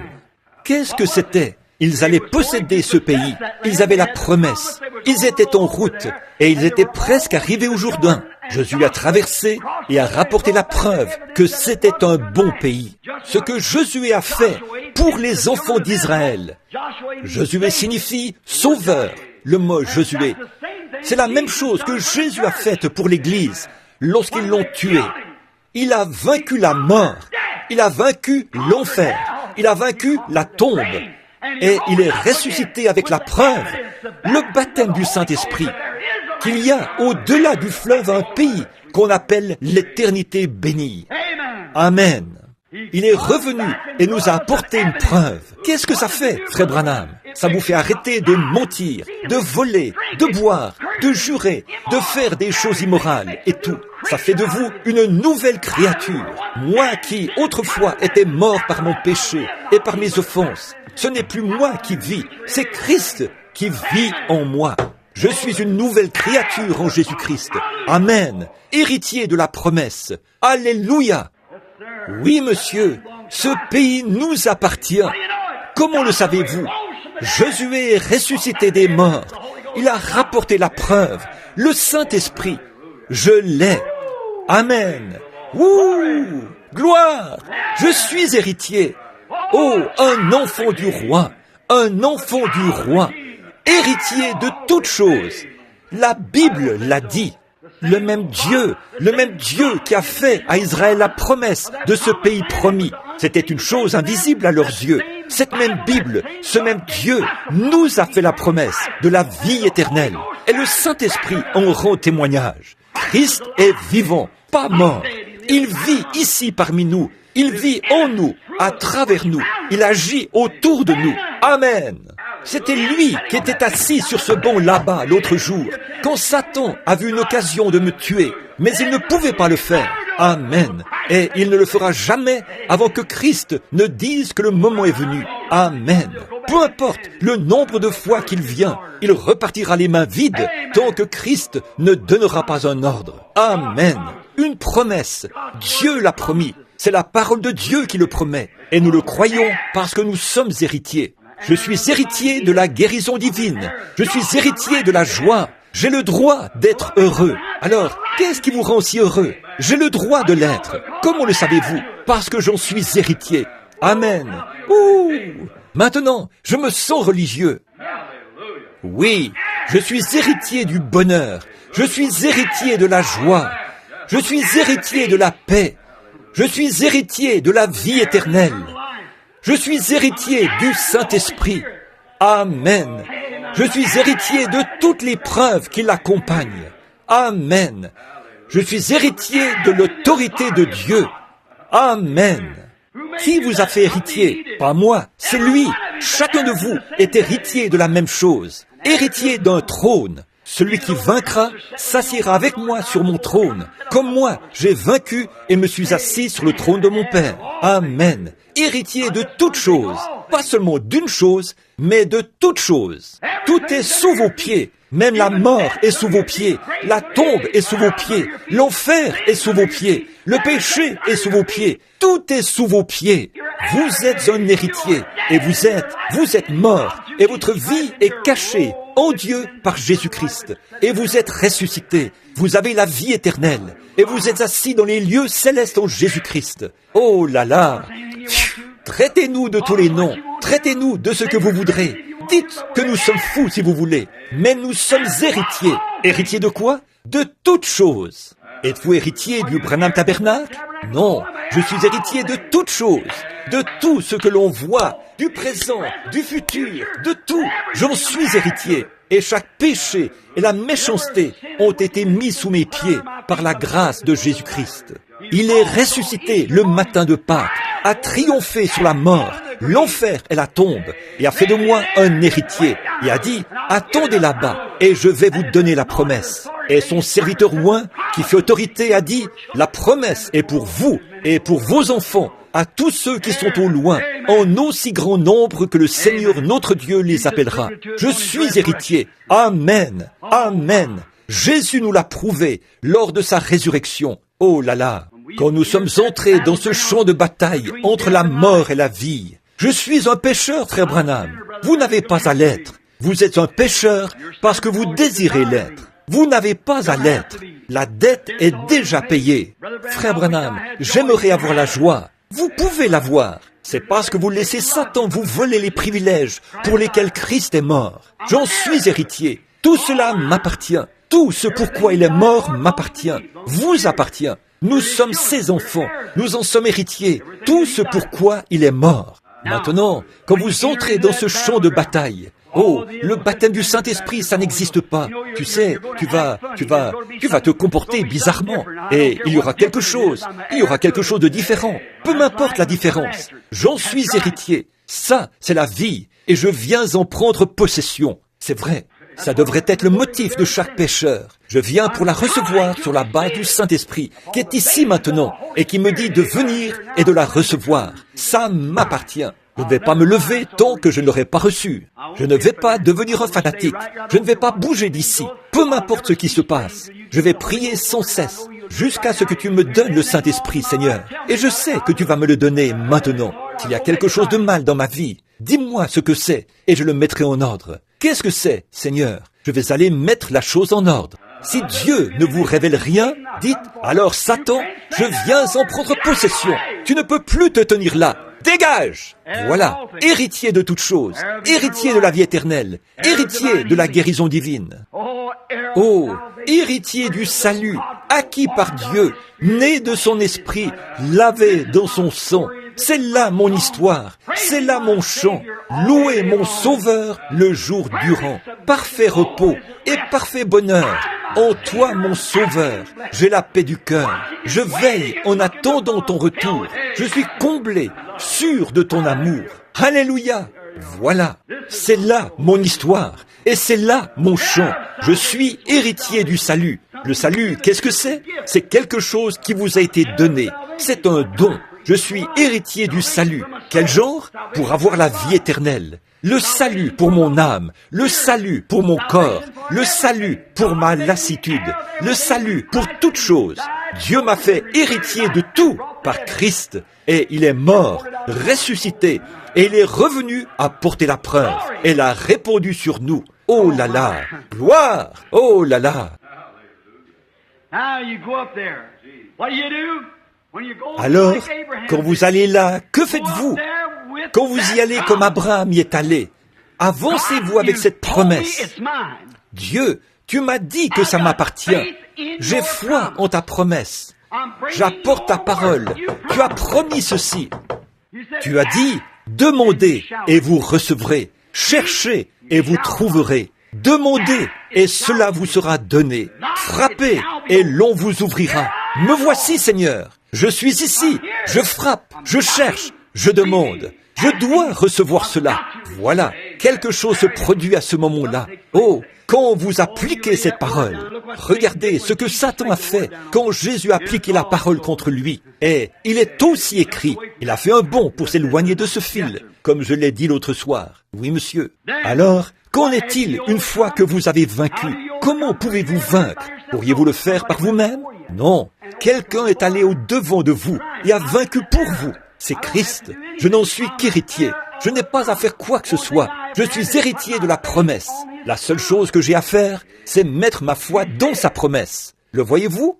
Frère Branham, en êtes-vous digne? Non. Pensez-vous que j'en suis digne? Non. Pensez-vous que l'évêque en est digne? Non. Y a-t-il déjà eu un homme qui en était digne?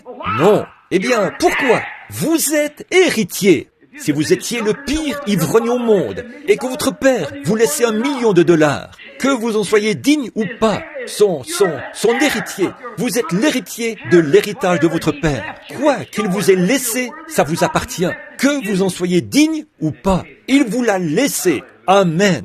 J'étais un pécheur, mais je suis héritier. Je ne valais rien, pas encore, mais je suis quand même héritier. J'aurais dû mourir et aller en enfer. Mais je suis héritier. Je suis héritier de quoi? La vie éternelle. Comment savez-vous que vous allez la recevoir? Je l'ai ressenti. Le Saint-Esprit l'a amené. Jésus est ressuscité des morts, afin que l'Esprit puisse venir. Et maintenant, il est venu.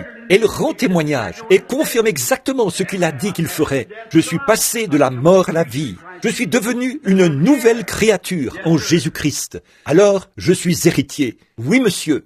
Maintenant, je suis en route. Amen. Les choses sont anéanties. Qu'en est-il de toutes ces choses méchantes que j'ai faites, comme Myriam l'a fait? Regardez vers l'arrière. Les voilà mortes, ensevelies dans la mer de l'oubli, dans le livre de Dieu, le grand livre au ciel. C'est déjà fait. Mon nom a été mis dans ce livre, et c'est scellé, et c'est dans la mer de l'oubli. Et il y a un nouveau livre, dans lequel est inscrit un nouveau nom dans la gloire. Et ça m'appartient. Oui, donc nous sommes héritiers de toutes choses. C'est comme avec Abraham. Qu'est-ce que Dieu lui a dit? Ce pays t'appartient. Ce qu'il contient t'appartient. Regarde vers l'est, vers le nord, vers l'ouest et vers le sud. Tout cela t'appartient. Tout ce qu'il y a ici. Je veux que tu voyages dans un pays étranger et je vais te faire héritier de ce pays. Je vais te le donner à toi et à ta postérité après toi, pour toujours. Bon, Abraham, la seule chose qu'il devait faire, c'était de mettre sa foi dans cette promesse, de prendre son épée et de partir. Quand le moment crucial est venu, il est allé là-bas et Dieu a combattu pour lui. Et quand il a livré combat, il a massacré les rois. Et le voici qui revenait. Amen. Tout était fini maintenant. Frère, là, il pouvait pousser des cris. On entendait tous les jeunes hommes pousser des cris et louer l'Éternel. Voici Abraham qui vient. Et qui est allé à sa rencontre? Melchisédek, roi de Salem. Et regardez ce qu'ils ont fait. Une fois le combat terminé, ils ont pu s'asseoir et prendre le pain et le vin. Le roi a apporté du pain et du vin. Pourquoi a-t-il fait cela pour lui? Une fois le combat terminé, une fois la victoire remportée, alors ils pouvaient s'asseoir et prendre la communion ensemble, converser et manger la communion ensemble. Oh, voilà ce que Dieu veut que ses enfants fassent ce soir. Alors, qu'en est-il de vous, frère Branham? Qu'en est-il de l'Église à qui vous parlez? Nous sommes la postérité d'Abraham. Ils sont la postérité royale d'Abraham. Nous sommes la postérité d'Abraham par la promesse. C'est par Jésus-Christ que nous devenons la postérité d'Abraham et que nous sommes héritiers avec lui selon la promesse. Alors, si Abraham était héritier, je suis héritier. Je suis héritier avec Abraham et vous l'êtes aussi. Et comment est-ce que cela est venu? Par la postérité royale d'Abraham, qui était Jésus-Christ, celui qui était promis par la foi. Abraham a reçu un fils, comme quelqu'un qui est venu d'entre les morts. Et nous avons reçu un fils, qui n'était même pas un fils, et qui n'avait aucun moyen de venir ici. Et Dieu l'a créé et nous l'a envoyé. Et il est venu et a payé le prix pour nos péchés. Et par sa mort, je suis devenu héritier. Oh là là, voilà. Et toute la méchanceté du diable est chose du passé. Que Dieu soit loué. Vaincre. Combien ont vaincu ce soir? Faites voir votre main. Par la grâce de Dieu, j'ai vaincu. Que Dieu soit loué. Savez-vous ce que je pense que nous devrions faire en ce moment? Je pourrais commencer ici et vous garder la moitié de la nuit. Ayons donc une bonne réunion de consécration. Consacrons nos vies de nouveau à Dieu. Combien aimeraient le faire? Oh, je n'ai plus qu'une, là. J'ai les deux mains en l'air, et mon cœur aussi. Je veux que ma vie témoigne de Christ. Je veux me consacrer de nouveau à Christ. Je veux que sa volonté soit faite, que la mienne soit reléguée à l'arrière-plan et que sa volonté soit faite.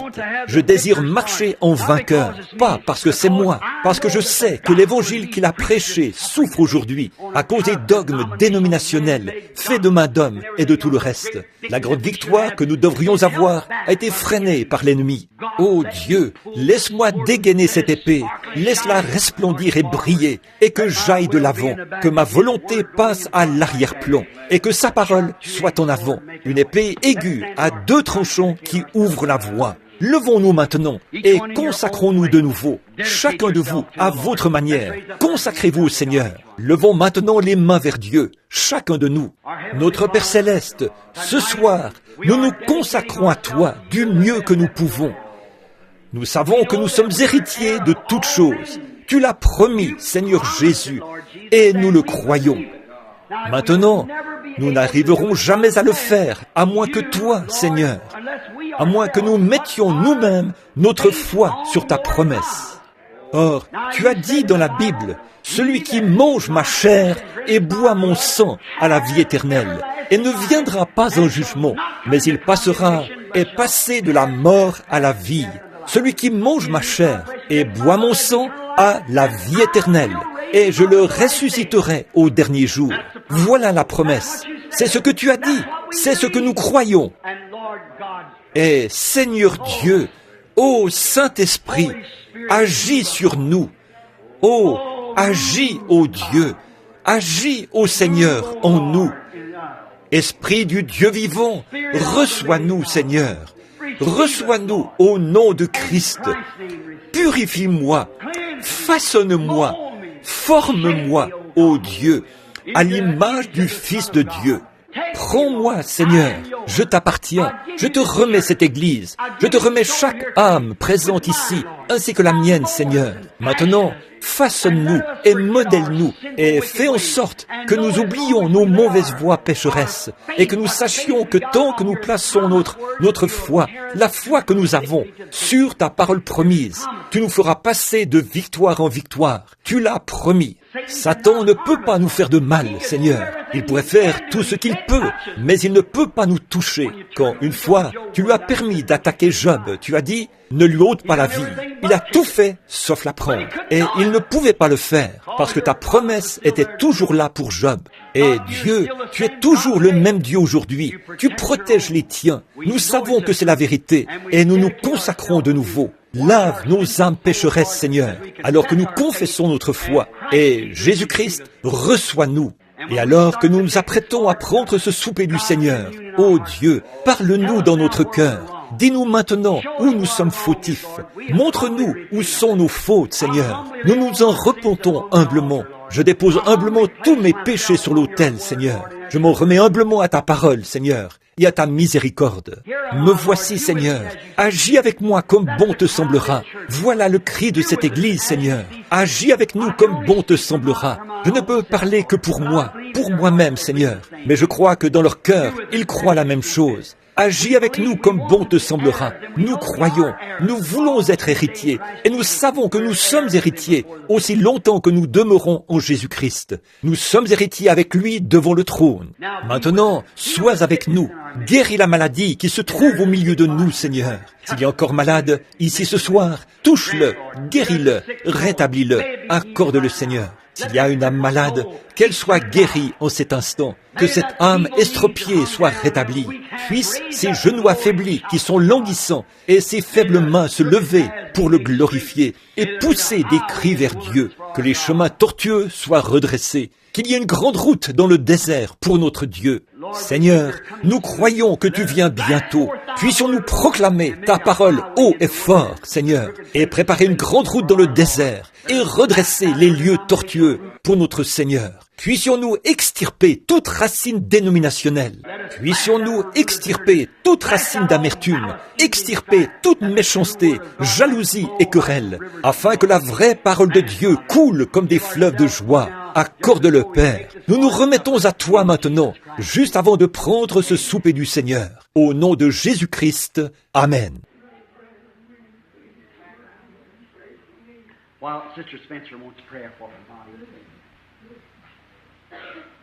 Pendant, Sœur Spencer désire que l'on prie pour son corps. Que Dieu vous bénisse, Sœur Spencer. Père Céleste, cette pauvre femme âgée, une femme sainte, qui est assise ici, tu vois une femme estropiée. Cette fille d'Abraham ne devrait-elle pas être délivrée le jour du sabbat? Et maintenant, peut-être que la plupart de ses amis, Seigneur, les amis de longue date, qu'elle avait l'habitude de recevoir, et ses ministres, ceux qui se sont assis dans sa maison, ils sont partis. Beaucoup d'entre eux, ils ont pris la grande route pour le ciel. Elle est seule maintenant, Seigneur, comme un témoignage. Il ne lui reste plus personne maintenant, seulement ses enfants et peut-être un ami ici et là, Seigneur, un parent avec elle de temps à autre. Mais elle se tient seule, comme une grande forêt qui a été rasée et où il ne reste qu'un seul arbre. Oh Dieu, je prie que tu abaisses les regards et que tu sois miséricordieux, Seigneur. Ses racines sont enfoncées très profondément. Elle se tient sur la colline du Calvaire, Seigneur, enracinée et ancrée dans la foi de Christ. J'impose mes mains sur cette chère femme âgée et je condamne ce nodule sous sa langue, que cela la quitte et qu'elle soit rétablie. Au nom de Jésus-Christ. Amen. Que Dieu vous bénisse. Merci, Sœur Spencer. Cela vous sera accordé. N'en doutez surtout pas. Très bien. My faith looks up to thee, thou Lamb of Calvary, Savior divine. Now hear me while I pray. Take all my sins away, nor let me ever stray from thee. Écoutez, chantez avec moi maintenant. While life's dark maze I tread, and grief around me spread, be thou my guide. Bid darkness turn to day, wipe sorrow, tears away. Oh, let me from this day be holy. Du fond de votre cœur maintenant, Dieu seul le sait, du fond de votre cœur, croyez-vous vraiment ça? Que je sois dès ce jour, Seigneur, entier à toi. Chantons encore cette dernière partie. Lord, let me ever stray from thee. Maintenant, tous ensemble, grand berger du troupeau, tu nous as enseigné que nous devrions prier comme ceci. Notre Père qui es aux cieux, que ton nom soit sanctifié, que ton règne vienne, que ta volonté soit faite sur la terre comme au ciel. Donne-nous aujourd'hui notre pain quotidien. Pardonne-nous nos offenses, comme nous aussi nous pardonnons à ceux qui nous ont offensés. Ne nous induis pas en tentation, mais délivre-nous du mal, car c'est à toi qu'appartiennent dans tous les siècles, le règne, la puissance et la gloire. Amen. Vous pouvez vous asseoir.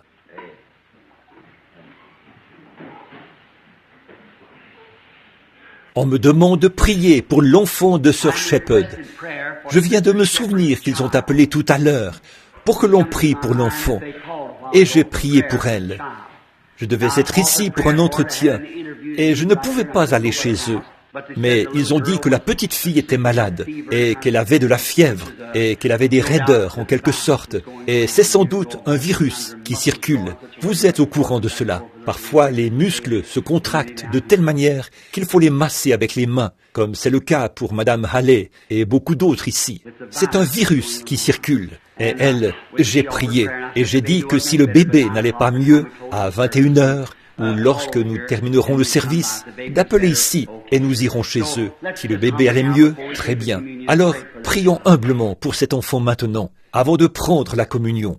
Seigneur Jésus, ce petit bébé, je ne sais pas quel âge elle a, ni rien, mais c'est un de nos disciples bien-aimés ici, Seigneur. Un de nos croyants. C'est l'enfant de Sir Shepherd et de frère Shepherd. Un petit joyau que tu leur as donné, Seigneur. Nous prions pour que tu veilles sur elle, que tu la bénisses et la protèges, que tu la guérisses et la rétablisses. Nous réclamons cela à l'instant, après ce message. Nous réclamons sa guérison. Nous réclamons cela pour la gloire de Dieu, selon sa parole. Au nom de Jésus-Christ, que la maladie quitte cet enfant et que l'enfant guérisse et se rétablisse, pour la gloire de Dieu. Cela a été prononcé, maintenant que ce soit fait. Amen. Croyez-vous?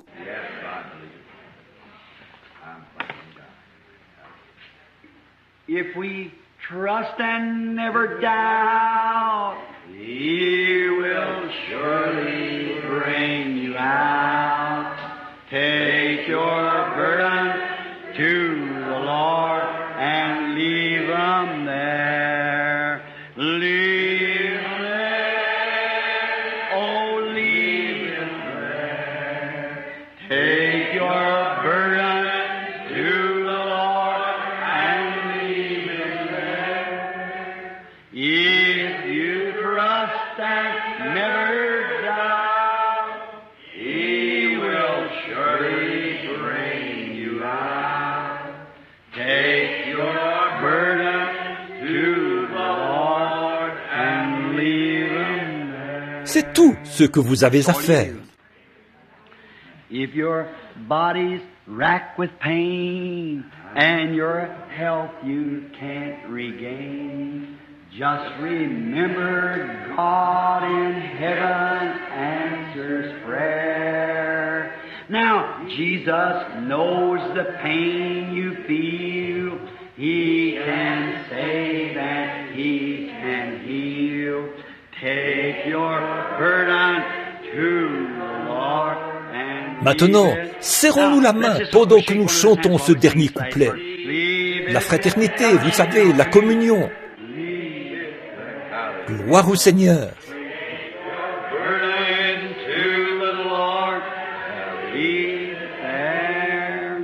If we don't trust and never doubt, He will surely bring you out. Take your burden to the Lord and leave them there. Oh, n'est-il pas merveilleux? Bon, maintenant, avec notre confession, notre croyance, la confession de nos péchés, nous croyons que tous nos péchés sont de la mer de l'oubli.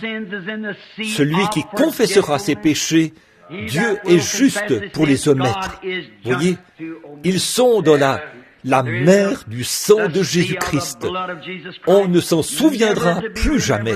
Combien d'entre vous, les femmes, savent ce qu'est du décolorant? Vous toutes. Maintenant, prenons simplement un grand bassin rempli d'eau de Javel. C'est un décolorant. Un grand bassin rempli d'eau de Javel. Et ensuite, prenez un petit compte-gouttes. Et dans ce compte-gouttes, il y a une goutte d'encre noire. Et ça, ce sont vos péchés. Tenez-vous là, au-dessus du bassin, et pressez le compte-gouttes pour que l'encre tombe dedans. Puis regardez dans le bassin et essayez de la trouver. Qu'est-il arrivé? Qu'est-ce qui est arrivé à l'encre? Quand elle est entrée en contact avec ce décolorant, ce dernier était si puissant qu'il a complètement décomposé la couleur. Elle ne sera jamais plus. Qu'est-ce que c'est? Elle est disparue. Elle est perdue pour l'éternité. Qu'est-ce que c'est? L'encre elle-même est devenue de l'eau de Javel. Ça, c'est ce que fait le sang de Jésus-Christ pour chaque péché confessé. Qu'est-ce que c'est? C'est oublié, c'est disparu, c'est fini, c'est omis, c'est dissocié, c'est répudié. Cela ne pourra plus jamais être retenu contre vous. Quelqu'un m'appelle quelque part. La sœur témoigne qu'elle vient d'être guérie. Eh bien, loué soit l'Éternel, toujours vivante. Merci Seigneur. Nous remercions le Seigneur. Oh Dieu, combien nous te louons pour ta bonté. Oui, une humble petite âme là-bas au fond a été touchée. Le Seigneur l'a touchée. Très bien, il est le souverain sacrificateur qui peut être touché par le sentiment de nos infirmités. Souvenez-vous, chaque parole est une encre inébranlable et sûre. Il n'y a pas... Voyez, mettez simplement votre foi en elle et ne bougez pas, restez là. Bon, vous ne pouvez pas la mettre là et la reprendre et dire « je vais réessayer ». Mettez votre foi là, ne bougez pas de là, tenez ferme. Oui, monsieur, comme Abel l'a fait, mourrez à vos propres pensées. Dites simplement « oh Dieu, c'est ta parole ». Ce que je pense n'a aucune importance. C'est ta parole. Voilà, c'est tout. Et Abel est mort sur le rocher. Et que... il vous touchera tout comme il l'a fait pour la sœur là-bas. C'est si simple. Nous essayons de rendre cela, pas nous, Satan essaie de rendre ça si compliqué, vous savez. Il dit, oh, tu sais, c'était pour une époque passée, et tout ça. Ça, ce sont les incroyants. Mais pour vous qui croyez, il est précieux. Rejeté, en effet. Mais il est une pierre précieuse, qui devient une pierre vivante, une pierre précieuse. La pierre angulaire. Oh là là. Oh, celui qui touche cette pierre est guéri. Voilà tout. Amen. Alors, ne sommes-nous pas reconnaissants au Seigneur? Je suis heureux. Je suis si heureux que le Seigneur soit Dieu. Amen. Si heureux qu'il soit un Père affectueux, plein de miséricorde, qu'il honore sa parole, qu'il garde son alliance, qu'il ne l'oublie jamais. Il garde son alliance. Il le doit. Il est Dieu. Il l'a établi. Il est la source de toute vérité. Voyez? Il ne peut y avoir rien d'autre que la vérité pure, tout le temps. Chaque parole qu'il prononce est infaillible. Et ceci est sa parole. Et, ô Dieu, que ma foi en elle soit infaillible. Amen. Alors ma foi peut devenir infaillible comme la parole est infaillible. Alors la parole, dans cette sorte de foi-là, produira ce que la parole dit qu'elle fera. Amen. Ainsi, purifie-moi, Seigneur. Sonde-moi, purifie-moi, guéris-moi, protège-moi, bénis-moi et donne-moi ta miséricorde. C'est ma prière à Dieu. Amen. Maintenant, je vais lire une partie de la parole qui se trouve dans 1 Corinthiens, chapitre 11, verset 23. Car j'ai reçu du Seigneur ce que je vous ai enseigné. C'est que le Seigneur Jésus, dans la nuit, il fut livré, prit du pain. Et après qu'il a rendu grâce, le rompit et dit, prenez et mangez. Ceci est mon corps qui est rompu pour vous. Faites ceci en mémoire de moi. De même, et après avoir soupé, il prit la coupe et dit, « Ceci est la coupe de la nouvelle alliance en mon sang. Que ceci soit en vous en mémoire de moi, toutes les fois que vous en boirez. Car toutes les fois que vous mangez ce pain et que vous buvez cette coupe, vous annoncez là la mort du Seigneur jusqu'à ce qu'il vienne. C'est pourquoi celui qui mangera le pain ou boira la coupe du Seigneur indignement sera coupable envers le sang, le corps et le sang du Seigneur. Que chacun donc s'éprouve soi-même, et qu'ainsi il mange le pain et boive de la coupe. Car celui qui mange et boit sans discerner le corps du Seigneur, mange et boit un jugement contre lui-même. C'est pour cela qu'il y a parmi vous beaucoup de malades et d'infirmes, qu'un grand nombre sont morts. Si nous devions nous juger nous-mêmes, nous ne serions pas jugés. Mais quand nous sommes jugés, nous sommes châtiés par le Seigneur, afin que nous ne soyons pas condamnés avec le monde. Ainsi, mes frères, lorsque vous vous réunissez pour le repas, attendez-vous les uns avec les autres. Attendez-vous les uns les autres. Maintenant, permettez-moi de dire ceci. Jésus nous a donné ce commandement avant d'aller à sa mort, sachant qu'il se dirigeait vers cela. Les disciples, quand ils ont écrit ceci, se demandaient encore de quoi il parlait. Mais il a dit, « Cette coupe est la nouvelle alliance de mon sang. Faites ceci toutes les fois que vous en mangerez et en boirez. Vous annoncez ainsi ma mort jusqu'à ce que je vienne. » Oh, ces précieuses paroles. Les disciples se sont sans doute demandé, qu'est-ce qu'il veut dire par annoncer sa mort? Comment pouvons-nous faire cela? C'était là tout un mystère pour eux, mais pas pour lui. Il était Dieu. Il savait ce qu'il devait faire. Annoncer. Alors il a dit, quand vous vous réunissez pour manger. Or, celui qui mange et boit indignement, qui vient ici et fait profession d'être chrétien, qui prend le corps du Seigneur, puis qui sort et vit comme le monde, et qui nie Christ et sa puissance, et des choses comme ça. Vous déshonorez vraiment Dieu. Vous déshonorez Christ. Alors, ne la prenez pas. Mais si vous essayez de tout votre être, de vivre correctement et de montrer que vous êtes chrétien, que vous aimez Jésus-Christ, alors c'est votre devoir de la prendre. Et maintenant, je crois que c'est dans Jean au chapitre 6, Jésus a dit, « Celui qui mange ma chair et qui boit mon sang a la vie éternelle, et je le ressusciterai au dernier jour. » Maintenant, cette promesse n'est-elle pas une chose glorieuse? Je le ressusciterai. Vous êtes-vous déjà demandé pourquoi vous êtes ici? Pourquoi allez-vous à l'école, les enfants? Pourquoi travaillez-vous, papa? Qu'est-ce qui vous fait vous lever le matin, maman, et envoyer les enfants à l'école, laver leur visage, faire les lits et cuisiner, et faire tout ça? Vous rentrez, épuisez le soir, et le lendemain, vous recommencez la même chose. Pourquoi faites-vous ça? Pourquoi travaillez-vous d'arrache-pied, papa, et tout ça? Vous rentrez le soir, fatigué, et l'un des enfants tombe malade, et vous marchez de long en large, vous pleurez, priez et luttez, et ils guérissent, puis ça revient, et vous le faites encore. Tous les dimanches, vous leur lavez le visage et les amenez à l'église. Eh bien, de quoi s'agit-il? Pourquoi êtes-vous ici? Est-ce que c'est tout ce qu'il en est? Oh là là, ce serait misérable. Et de savoir que vous devez partir de toute façon. Voyez, de quoi s'agit-il?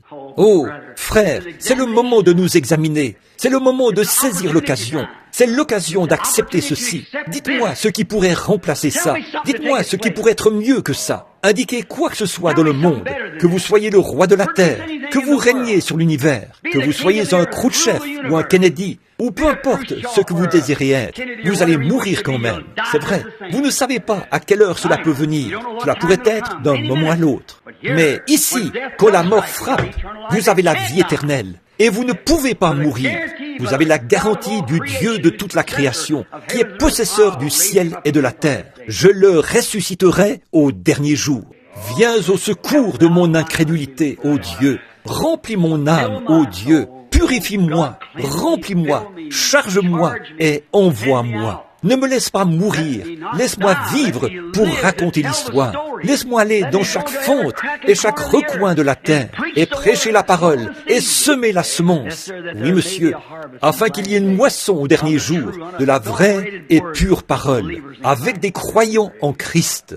Vos péchés sont-ils sous le sang ce soir, par la foi en Jésus-Christ? Nous allons maintenant prendre la communion. Pas la communion. Vous communiez lorsque vous mangez l'un avec l'autre. Communiez simplement avec Dieu. La communion n'est pas le pain ni le vin. La communion, c'est converser avec Dieu. Et ce que nous prenons est un symbole. Nous croyons en sa mort, son corps brisé, son ensevelissement et sa résurrection. Nous croyons en la présence du Saint-Esprit. Et nous croyons qu'il nous a donné la vie éternelle et que nous ne pouvons pas mourir, car nous sommes passés de la mort à la vie. Et un jour, ici, lorsque nous nous séparerons les uns des autres, nous allons ressusciter dans la résurrection les uns avec les autres, unis ensemble avec Jésus-Christ en tant que corps. Amen. En me fondant sur ces principes et sur la confession de mes péchés et sur ma foi dans le Fils de Dieu, je place devant moi et l'Église ces éléments que Dieu nous a laissés afin que nous les pratiquions pour annoncer sa mort jusqu'à ce qu'il vienne.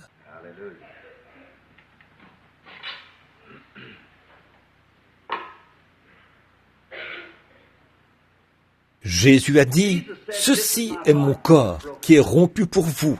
Mangez, faites ceci en mémoire de moi. » Notre Père Céleste, après avoir confessé nos péchés, après avoir entendu ta parole, après avoir confessé que nous sommes indignes, et que nous nous confions uniquement dans les mérites du Fils de Dieu. Nous sommes des créatures indignes. Pardonne-nous, Seigneur, tout ce que nous avons fait. Et maintenant, par la foi, nous nous approchons de la table du Seigneur. Et maintenant, alors qu'on présente ce pain pour représenter le corps de notre Seigneur, je prie, Père, que tu le sanctifies pour le but auquel il est destiné.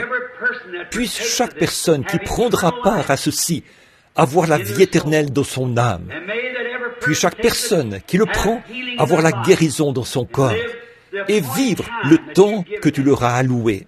Qu'ils te servent tous les jours de leur vie et qu'ils ressuscitent au dernier jour dans la résurrection pour être rassemblés avec les tribus de la terre qui sont rachetées par le sang de Christ. Accorde-le, Seigneur. Nous le demandons au nom de Jésus. Amen. La Bible dit, de même, après avoir soupé, il prit la coupe et dit, « Cette coupe est la nouvelle alliance. Toutes les fois que vous en boirez, vous annoncez la mort du Seigneur jusqu'à ce qu'il vienne. » Père Céleste, nous te présentons le fruit de la vigne ce soir, ce vin. Et nous prions, Père Céleste, que tu sanctifies ce vin. Il représente le sang qui a été versé pour nous au calvaire. Par ce sang, nous avons la rémission de nos péchés par la foi dans l'œuvre accomplie de Jésus-Christ. Pardonne-nous toute notre incrédulité, Seigneur, et donne-nous la foi et la compréhension, et fais de nous tes serviteurs, Seigneur, pour que nous puissions te servir tous les jours de notre vie.